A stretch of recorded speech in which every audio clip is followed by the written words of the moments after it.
Allô Christine? Oui. Est-ce que tu pourrais m'envoyer Charles dans mon bureau s'il te plaît? Ce serait pour lui parler du dossier. Voilà, c'est celui-là en l'occurrence. Ok, très bien, merci beaucoup. Alors, Charles, le dossier Israël-Palestine, vol A7 380, Tel Aviv, à midi. Ok. Rentrez! Charles! Bonjour patron, vous m'avez appelé? Oui, je vous appelais. Ah si, je vais vous expliquer pourquoi. Très bien. Alors Charles, aujourd'hui ça va faire 5 ans que tu es ici, je te cache pas, je suis très satisfait de ton travail. C'est pour ça que je t'ai choisi pour ce projet que j'ai en tête depuis assez longtemps. J'aimerais bien faire un gros titre sur la place que tient l'eau dans le conflit israélo-palestinien. Et pour ça, j'ai besoin que tu te déplaces là-bas. Comme ça, tu auras des informations à la source. Là-bas, je t'ai organisé 6 rendez-vous. 2 avec des politiciens, 2 avec des habitants, et 1 avec un militaire et 1 avec un ingénieur. Très bien. J'aurais besoin que tu fasses un rapport de tous ces interviews. À la fin, tu auras un rapport final. Et ce rapport final, j'aimerais bien que ça fasse la une de notre numéro qui sortira dans 8 jours. Ah d'accord. Bien, ça me semble être un sujet très intéressant. J'aimerais juste savoir quand est-ce que je pars. Tout cela s'est fait très vite et tu pars pour Tel Aviv demain à midi. Très bien. Eh bien, merci de votre confiance patron. De rien. Je vais faire mes bagages et puis dans 2 semaines. Et bien, je vous souhaite un bon voyage. Merci à vous. De rien.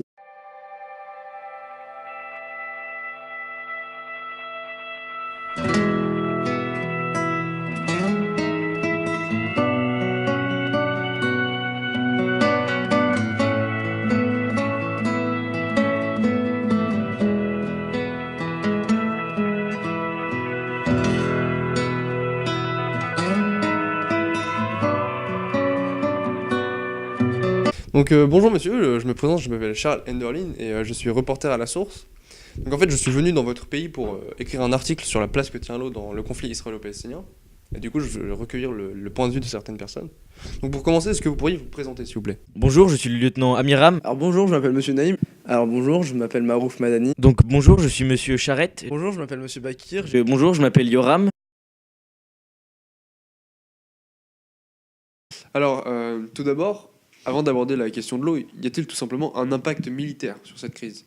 Et depuis la guerre de 6 jours et ainsi que celle du Kippour, il y a une forte animosité entre nos deux pays. En effet, ces deux guerres ont affaibli Palestine et permis de renforcer notre puissance dans cette région.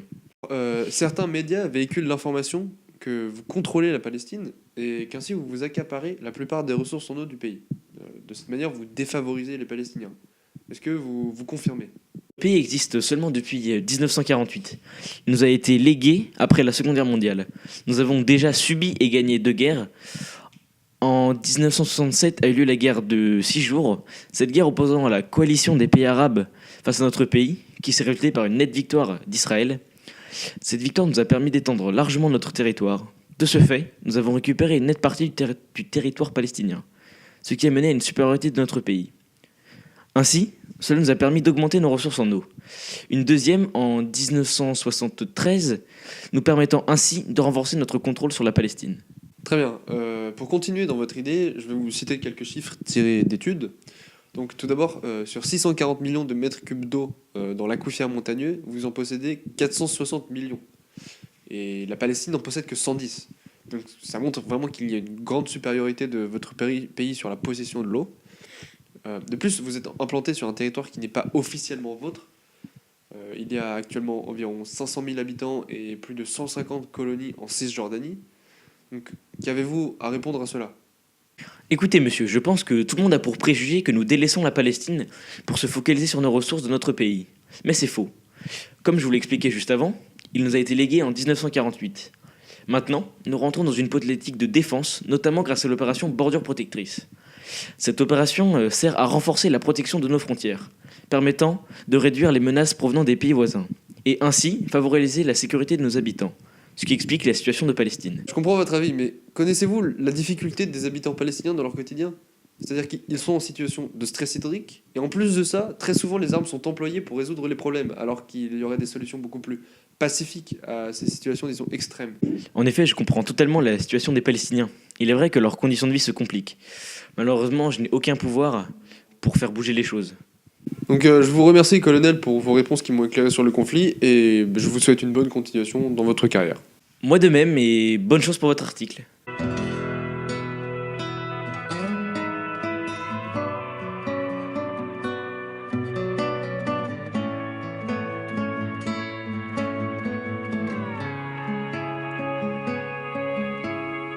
Premièrement, j'aimerais savoir comment les ressources phréatiques de la Cisjordanie sont réparties. Tout d'abord, il faut savoir que les ressources se trouvent principalement sur les territoires palestiniens, mais Israël en dispose et les gère seul pour pourvoir aux besoins des deux populations. Dans l'ensemble, 40% de son eau provient des territoires palestiniens. Israël puise ainsi dans le seul aquifère de Cisjordanie 86% des ressources en eau, soit le quart de la consommation nationale. Les colons, eux, 4% et les Palestiniens, eux, 10%. Car tous les aquifères sont en train de disparaître à cause de la surexploitation qui salinise et les rend impropres à la consommation. Bien, maintenant, pouvez-vous m'en dire un peu plus sur le traitement des eaux usées? Bien sûr, par exemple, le traitement complet des eaux usées est également important car l'usine de Chavenant, par exemple, elle permet une épuration des eaux usées. Les usines de traitement alimentent des champs situés à faible distance de la source de l'effluent grâce à de l'eau provenant des égouts. On espère que la majeure partie de l'eau allouée à l'agriculture proviendra un jour d'effluents épurés, de sorte que l'eau douce de qualité pourra ultérieurement être transférée de l'agriculture aux usages domestiques. J'aurais besoin de quelques chiffres pour avoir des faits un peu plus parlants et un peu plus clairs et précis. Donc, est-ce que vous pourriez m'en donner quelques-uns, s'il vous plaît? Bien, autrement dit, l'eau des nappes phréatiques de la Cisjordanie est détournée à la source du Jourdain, au profit des colons, mais aussi des autres citoyens israéliens, dont la consommation quotidienne se situe entre 270 et 400 litres par jour, contre 50 à 70 litres pour les Palestiniens, alors que l'Organisation mondiale de la santé estime à 100 litres par jour le minimum vital. Donc là, on parle de conséquences qui sont d'ordre vital. Et pourquoi n'utilisez-vous pas tout simplement la désalinisation de l'eau? Nous n'avons certainement pas les moyens pour un tel investissement. Cependant, Israël dispose de toutes les ressources et de l'argent nécessaires. Ils ont donc 5 usines de dessalement. Je crois qu'environ 70% de l'eau consommée par les ménages israéliens provient de la mer. Cela leur fournit énormément d'eau. Je ne comprends vraiment pas pourquoi ils continuent d'empêcher la Palestine de pouvoir profiter de toutes les ressources provenant du Jourdain et des lacs environnants. Ils ont suffisamment d'eau pour subvenir à leurs besoins. Eh bien, merci beaucoup, monsieur Naïm, pour cette interview très intéressante qui m'a beaucoup appris et m'aidera réellement à écrire mon article. מסתכלים עליי כל הזמן, מה הם רוצים, מה אכפת לי בעצם. Pour commencer, j'aimerais savoir, dans la vie de tous les jours, avez-vous le moindre problème concernant l'approvisionnement en eau? Absolument pas. L'eau est de très bonne qualité et arrive de manière continue. Nous n'avons pas de coupure et elle est relativement de bon marché. Très bien. En effet, je pense que, au premier abord, les conditions de vie israéliennes peuvent sembler moins précaires que celles des Palestiniens. Maintenant, venons-en à un sujet un peu plus polémique et sur lequel vous pourrez m'apporter des informations vraiment intéressantes, c'est-à-dire les colonies israéliennes. Donc, tout d'abord, pouvez-vous me dire qui sont ces colons et quelles sont leurs motivations à s'installer en Palestine? Les colons installés dans les territoires occupés sont souvent des jeunes qui recherchent des logements moins chers. Il faut savoir qu'il existe des incitations financières et des avantages pour ceux qui s'installent dans les colonies. Après, il y a dans les colonies israéliennes des ultranationalistes ou des ultra-religieux qui estiment que leur pays c'est le grand Israël, de la Méditerranée au Jourdain. Mais alors, les colons sont-ils indépendants lors de la colonisation ou reçoivent-ils une quelconque forme de soutien? Les colons ont un parti politique, le Foyer juif, qui compte 8 sièges sur 60 au Parlement de l'État d'Israël, ce qui montre qu'ils sont minoritaires, mais tout de même présents, et qu'ils participent à la coalition gouvernementale de Netanyahou. Malgré cela, certaines lois interdisent la colonisation. Et donc, pourquoi les colons transgressent ces lois? Car les colonies sont très intéressantes. En effet, l'État israélien accorde des privilèges qui sont des logements de meilleure qualité et moins chers. Donc, ils font mine de ne pas savoir que c'est au détriment d'autres personnes qui, en l'occurrence, sont des Palestiniens. J'aimerais savoir ce que vous pensez des colons qui sont éparpillés un peu partout en Palestine. Alors, je ne suis pas favorable à ces colonies car elles sont illégales. De plus, dans le territoire palestinien, la coexistence entre les colons et les Palestiniens est très conflictuelle.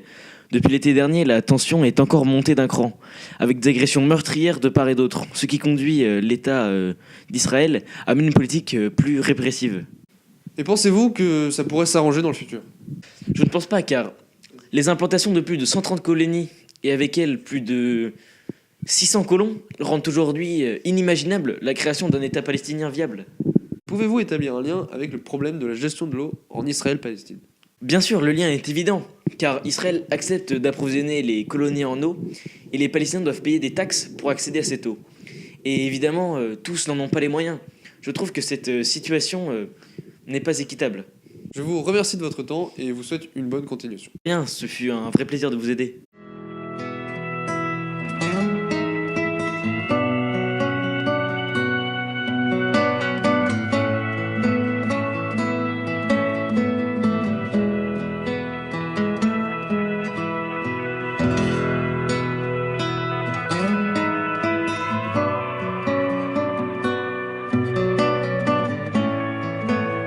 Alors, pour commencer, qu'est-ce qui a déjà été tenté pour mettre fin à ce conflit? Car j'imagine que l'on ne vient pas de se rendre compte de la gravité de la situation et de l'importance de l'eau. Eh bien, nos deux pays ont du mal à communiquer et à s'entendre, mais certaines pistes de réflexion ont déjà été abordées. Il y a par exemple eu les conférences de Madrid, les accords d'Oslo et le président Bush qui a tenté certaines choses. Et quels ont été les résultats de ces tentatives?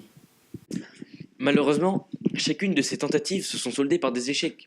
De nos jours, la problématique de l'eau est de plus en plus importante et tiendra probablement une place énorme dans l'actualité mondiale. La Palestine, qui n'est pas encore un État, mais une réunion de deux territoires, la Cisjordanie et la bande de Gaza, est en situation de stress hydrique. Nous réfléchissons actuellement à régler ce problème de l'eau et contrairement à ce que la plupart des médias affirment, nous ne sommes pas les uniques responsables de la situation actuelle de la Palestine. Il est vrai qu'Israël est très souvent diabolisé et les médias prennent le parti sûrement un peu plus simple à défendre des Palestiniens. Mais seriez-vous en mesure de prouver ce que vous avancez, que les Israéliens ne sont pas les uniques responsables de la situation palestinienne? Pour commencer, les Palestiniens gèrent très mal leurs ressources. Il y a un taux de fuite estimé à 40% dans les canalisations par lesquelles l'eau transite. Alors forcément, quand on gaspille presque la moitié de ses ressources dans un pays aussi aride, c'est dur de ne pas être en situation de stress hydrique. En effet, leurs canalisations sont archaïques et un peu obsolètes. Mais s'ils avaient la possibilité de les réparer, ne pensez-vous pas qu'ils l'auraient fait depuis un certain temps déjà? Oh, je pense qu'un pays capable d'envoyer des roquettes sur ses voisins est forcément capable de réparer ses canalisations. Je vais vous expliquer le véritable fondement du problème. C'est que les Palestiniens n'ont jamais accepté d'avoir été déplacés de leur pays. Mais qui est le plus à plaindre? Celui qui doit déménager ou celui dont la famille a été exterminée? Vous divergez. Là n'est pas la question, cela n'a rien à voir avec le problème de l'eau. Vous savez, les crises à grande échelle sont souvent plus complexes que ce que l'on peut penser au premier abord. Tout a des liens, des conséquences, des raisons. Pour en revenir à l'eau, les Palestiniens ont eu des aides extérieures très nombreuses, mais ils préfèrent encore nous faire la guerre que de se concentrer sur les réels problèmes, comme l'eau. Il faudrait qu'ils comprennent que les choses sont ainsi maintenant, et qu'au lieu de se révolter et d'essayer de provoquer la guerre, il ferait mieux de profiter des aides qui leur sont fournies pour construire leur pays. J'ai l'impression que vous simplifiez un peu. Quelles sont les pistes de solutions qui seraient envisageables pour la Palestine? Eh bien, comme je vous le disais précédemment, réparer les canalisations augmenterait considérablement leur niveau de vie. Ensuite, traiter les eaux usées leur permettrait d'utiliser l'eau plusieurs fois afin de, par exemple, irriguer leurs champs. Ils n'auraient donc plus besoin d'utiliser l'eau potable pour ça. Vous savez, les Palestiniens sont aidés pour faire cela. L'AFD a un budget de 100 millions d'euros pour aider la Palestine, et uniquement dans le domaine de l'eau. Le canal de la paix est aussi prévu pour garder l'eau de la mer Morte constante. En alimentaire, avec l'eau provenant de la mer Rouge, cela augmenterait encore la quantité d'eau disponible pour les Palestiniens. Vous dites cela comme si leur situation actuelle était acceptable, mais vous, en tant que voisin, pourquoi ne les aidez-vous pas? Il est compliqué pour les Israéliens de ne pas sentir un peu de rancœur vis-à-vis des Palestiniens. En effet, partout dans le monde, tout le monde les aide et nous traite comme des monstres. Mais nous n'avons jamais bénéficié d'aide. Nous avons dû toujours nous débrouiller seuls, alors même que nous sortions d'un génocide sans précédent. On plaint beaucoup les Palestiniens, alors que certains de leurs partis politiques sont extrémistes et même classés terroristes pour certains. Alors dans ce climat-là, il est compliqué pour nous de les aider. Mais tout de même, nous avons fait des choses pour la Palestine. Je pense notamment aux accords d'Oslo, dans lesquels il était prévu une commission bipartite pour la gestion et le partage de l'eau. Mais Yasser Arafat a fait échouer ces négociations en déclarant des choses, remettant en question ces accords. Merci de nous avoir accordé du temps et je vous souhaite sincèrement de réussir à faire la paix avec la Palestine. Ce fut un plaisir. Au revoir.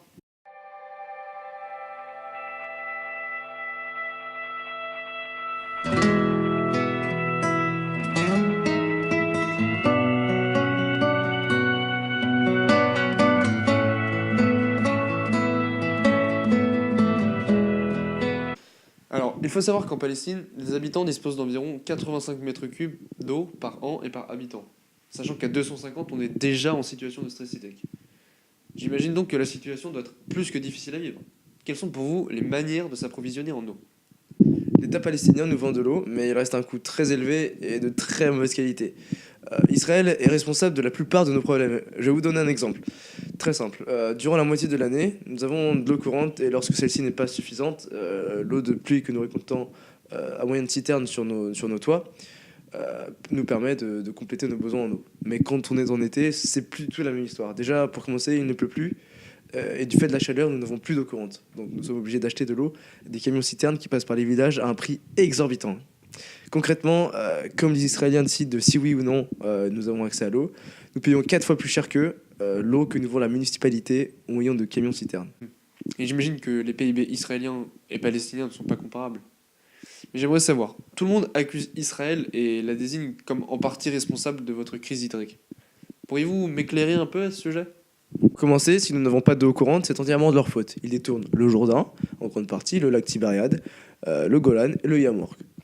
Et tout, ils nous prennent tout, c'est la principale source d'eau. Et c'est de là que vient l'eau qui passe dans nos canalisations. Ils sont donc en mesure de limiter l'eau que nous recevons, quand ils le veulent, au moyen de vannes. Mais en plus de ça, les colons nous empêchent d'accéder aux cours d'eau et à nos propres puits. Ils creusent les leurs un peu partout, qui sont réservés évidemment aux Israéliens. Ces puits assèchent nos sources et les nappes aquifères. Et comme si ce n'était pas suffisant, les colons et l'armée s'amusent à tirer dans nos citernes pour nous faire perdre notre seule source d'eau. On ne peut même plus creuser de puits car l'armée nous en empêche. Je comprends parfaitement votre colère, monsieur, mais je vous en prie, essayez de rester calme. Vos paroles auront beaucoup plus de poids si elles sont mesurées et réfléchies. Donc maintenant, comment se traduisent ces problèmes d'eau dans votre métier? Alors pour moi, en tant qu'agriculteur, la survie est très difficile. En Cisjordanie, seulement 6,8% des terres agricoles sont irriguées en eau. Mais malheureusement, la mienne n'en fait pas partie. Je dois donc faire en sorte de trouver un peu d'eau pour mes champs, si je veux pouvoir espérer nourrir ma famille. En été, c'est extrêmement compliqué. Et si je prends de l'eau pour irriguer mes champs, c'est de l'eau que ma famille ne pourra pas boire. Par exemple, en 2014, l'armée israélienne a détruit 64 puits palestiniens, dont le mien. Leur acte a causé la disparition de plus de 445 hectares de terres agricoles. Alors, chaque année, je vois de plus en plus de mes plantes mourir. Je suis vraiment désolé, c'est absolument horrible. Mais comment allez-vous faire pour nourrir votre famille? La seule solution qui s'offre à moi est d'aller travailler pour des colons, qui ont toute l'eau nécessaire à l'irrigation. Mais travailler pour eux serait impensable. Premièrement, je le fais pour une somme dérisoire et dans des conditions très dures. En plus, jamais je n'aiderai ces colons à nous voler notre eau. Malheureusement, c'est la seule solution qui s'offre à de nombreux Palestiniens. Les colons en profitent, cela les aide à s'installer avec de la main-d'œuvre en quantité et peu chère. Un grand merci à vous, monsieur Madani, d'avoir répondu à mes questions. Donc, comme vous pouvez vous en rendre compte, la situation est vraiment préoccupante et ce n'est pas d'être moralisateur que de beaucoup insister sur la place que tient l'eau dans le monde.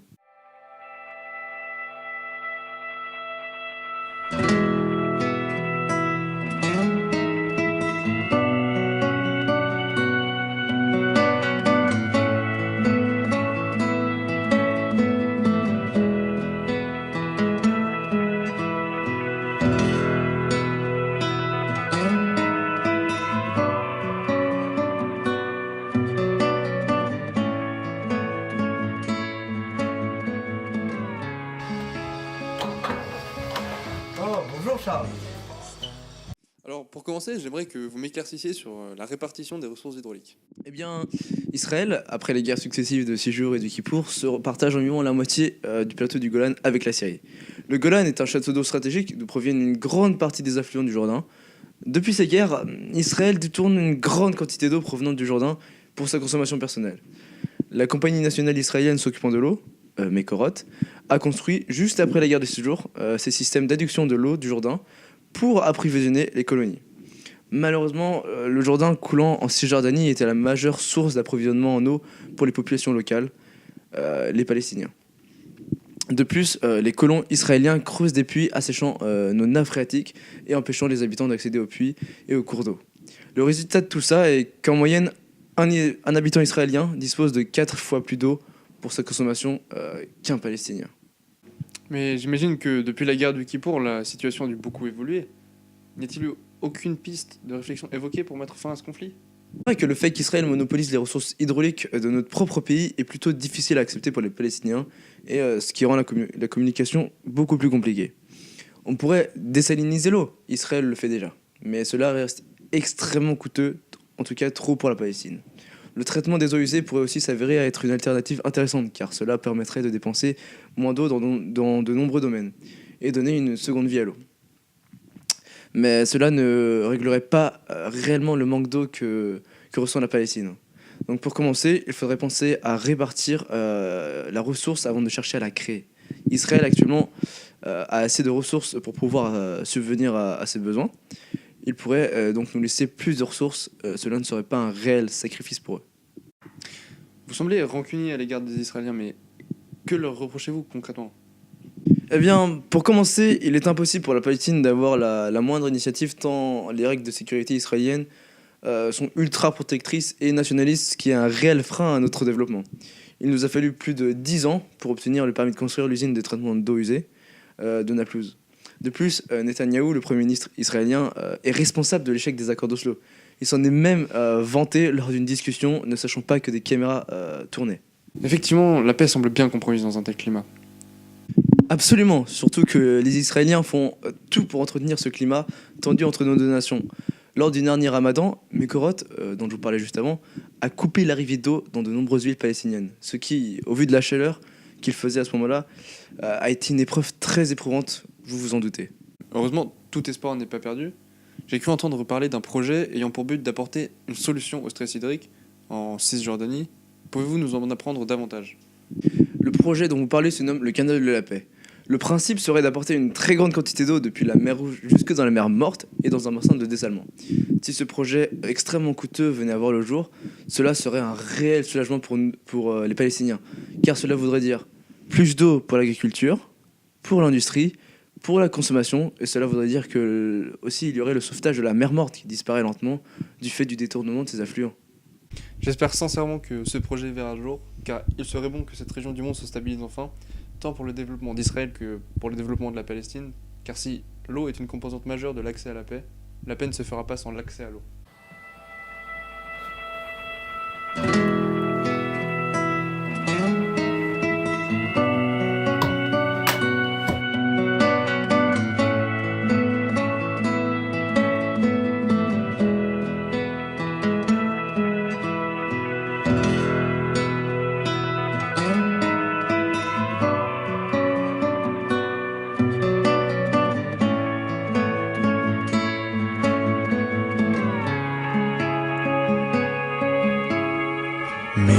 מסתכלים עליי כל הזמן, מה הם רוצים? מה אכפת לי בעצם?